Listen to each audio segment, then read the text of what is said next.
bruders would be accompanying them today. Phoebe loved the two rascals, but keeping track of them at the crowded market would not make for a pleasant day.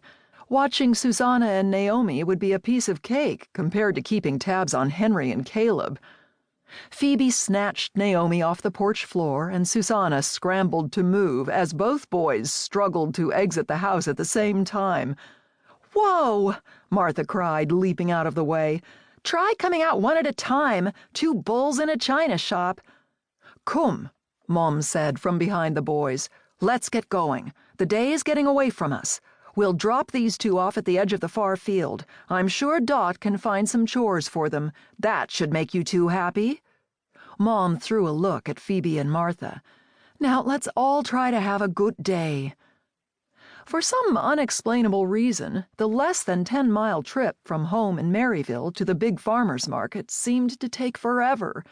Granted, the heavy Saturday morning traffic no doubt contributed to that perception. Englishers in big trucks, medium-sized vehicles, and tiny cars zoomed past them, causing the buggy to sway. Good old Snickers, their big brown horse, took it all in stride and pranced along at a steady pace. 4-year-old Susanna kept up a stream of childish prattle, while Martha maintained a stony silence. Phoebe bounced her knees to entertain Naomi, while Mom concentrated on maneuvering them along the shoulder of the highway without mishap. The market was bustling with activity by the time the Yoders arrived and unloaded their buggy. Phoebe balanced not quite 1-year-old Naomi on one hip and slung a tote bag stuffed full of needlework projects over the opposite shoulder. Mom hoisted a box full of canned goods and carried it as though it was filled with bird feathers rather than glass jars of jams, jellies, and vegetables. Susanna clung shyly to her mom's skirt. That left 2 more heavy bags for Martha to carry, which she did begrudgingly. "Cheer up, Martha," Phoebe whispered. "Maybe you can get a snow cone or funnel cake later." "I could have eaten a piece of cake at home," Martha grunted as she lifted a bag in each hand. "Maybe Joshua Beachy will be here." "Who cares?"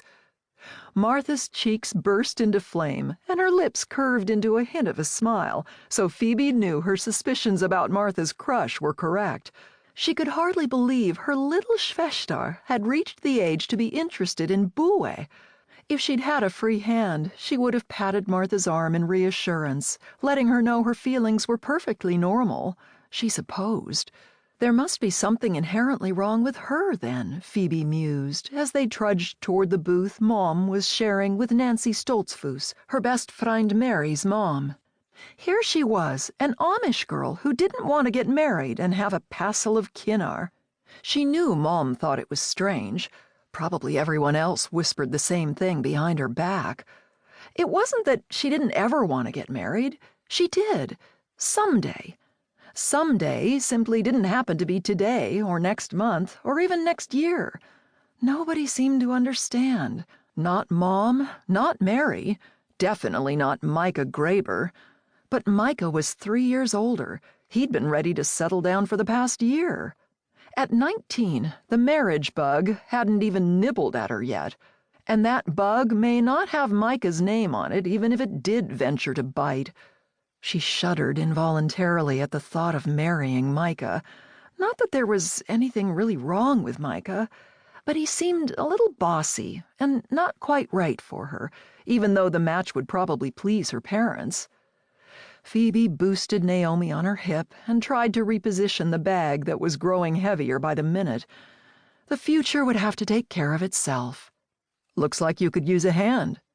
Phoebe jumped at the sound of the deep voice that seemed to come out of nowhere. She nearly dropped her bag. Naomi's little fingers dug into her neck. "Ouch, Naomi!" She didn't have a free hand to loosen Naomi's grasp. She fumbled with the bag to get a better grip and swung around. She let her gaze travel up and up until they reached eyes the color of the cloudless spring sky. I think I've got it." Suddenly realizing she was staring, she dropped her gaze to her black athletic shoes. "Donkey for offering, though." Phoebe's heart did a crazy little dance it had never performed before. Not usually so shy, she barely raised her eyes.